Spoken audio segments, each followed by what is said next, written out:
Magandang araw mga kaibigan. Bigyan natin ng reaction opinion ang Facebook reel o video posted by Dare to Ask. Sino ba talaga ang oposisyon among the presidential candidates? Kasi si Riz Hontiveros, she is claiming to be the opposition. Kaya lang, pahayag ng political science professor, si Professor Froilan Calilong ng University of the East, the lone opposition is Vice President Sara Duterte, sabi niya. So ano ngayon? Senator Risa, kayo ba talaga ang oposisyon o si VP Sara? Pakinggan natin itong interview ng SMNI sa professor. Marami po sa mga pro-Duterte, yung mga talagang kritiko ng administrasyon ngayon, na gustong si VP Sara ang mamuno sa isang malawak na oposisyon para isulong yung pagbabago ng ating pamahalaan, Prof. Well, even if she doesn't take the charge or take the lead in this movement as they are trying to create at the moment, I think the impression and the image that she already has for herself is already clear. No, that she is the only lone opposition. Okay, I mean, pagbalik-balik rin man natin ang mundo, no? Hindi natin po pwedeng sabihin na si Risa Hontiveros ay opposition.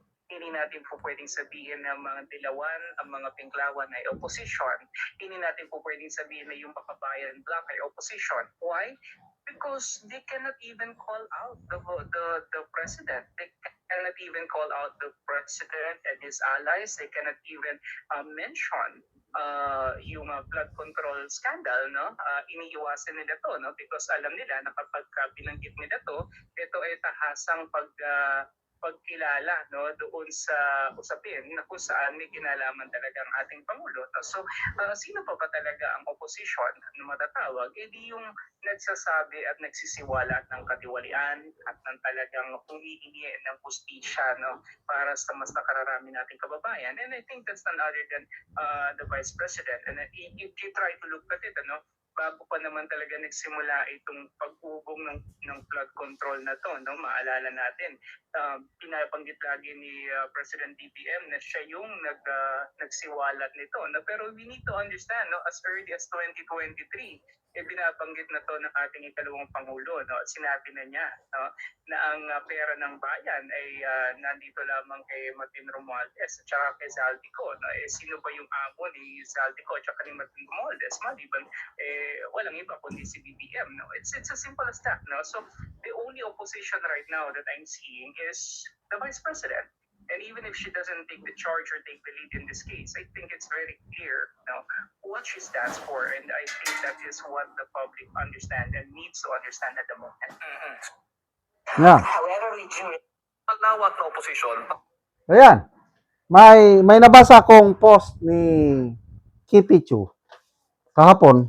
Sabi ni Miss Kipichu, si Risa daw ay oposisyon.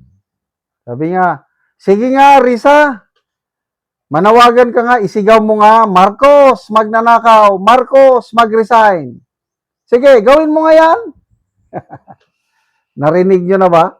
Si Senator Risa na binatikos niya ang Marcos Jr. administration. Ako, never.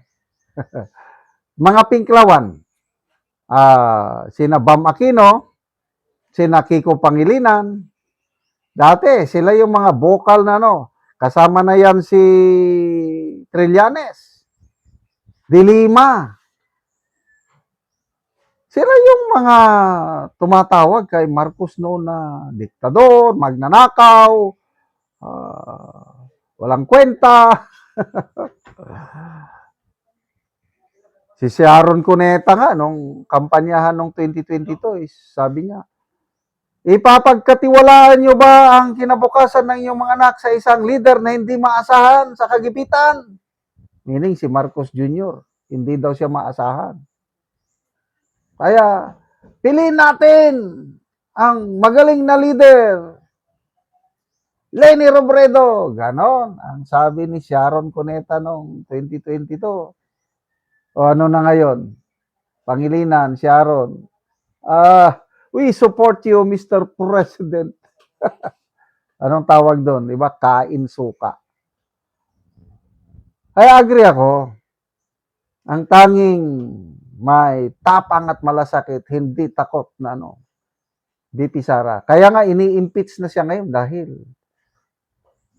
nilalabanan niya head on itong Marcos Jr. administration.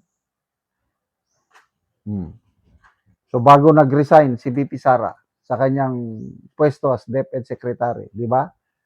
Yan, 2 tao lang kumukontrol sa budget ng Pilipinas. Martin Romualdez lang at saka si Saldico. Siya ang tunay na whistleblower to me is si VP Sara.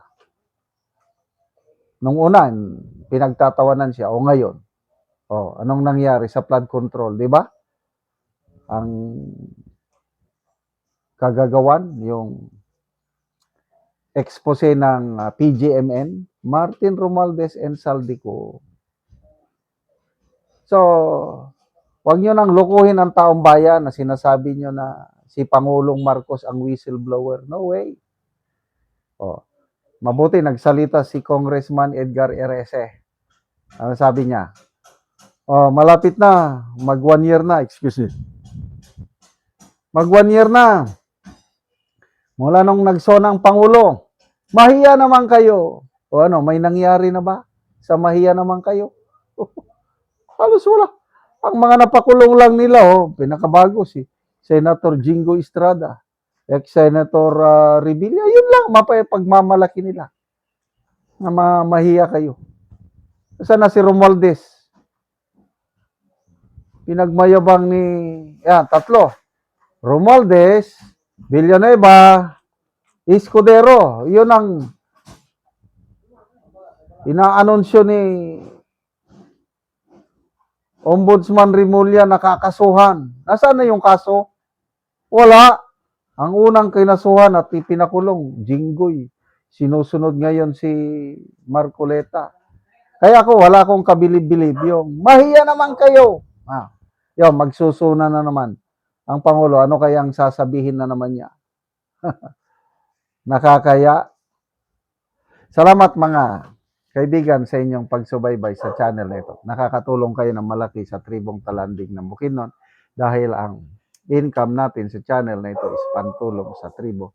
Namimigay tayo ng libreng yero at pako para makapagpatayo sila ng mas maayos na tirahan.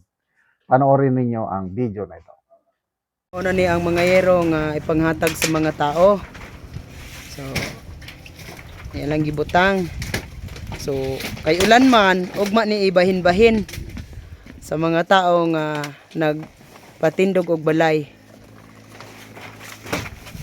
So, lansang, pako, plinsen, yero, kompleto gyud ang ipanghatag sa mga tao nga nagkalisod.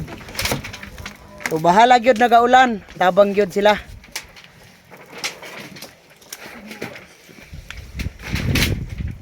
Kay dinhi sa among lugar, dagan gyud nga pags. Pags dala ulan.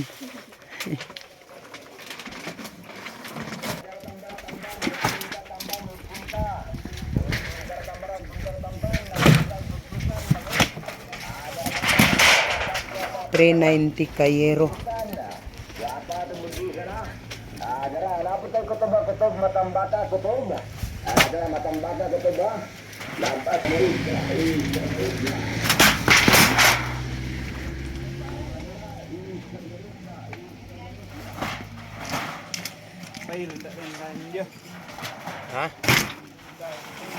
Pang tabang sa mga tao.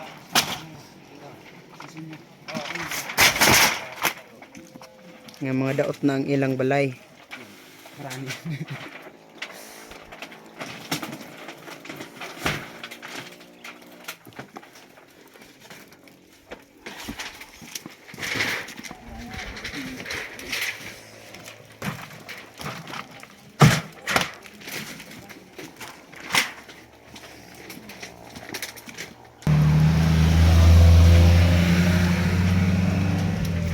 Karon salamat kayo sa Ginoo ug sa nagsuporta sa pagtabang sa iro labi na sa mga tao nga nagkalisod.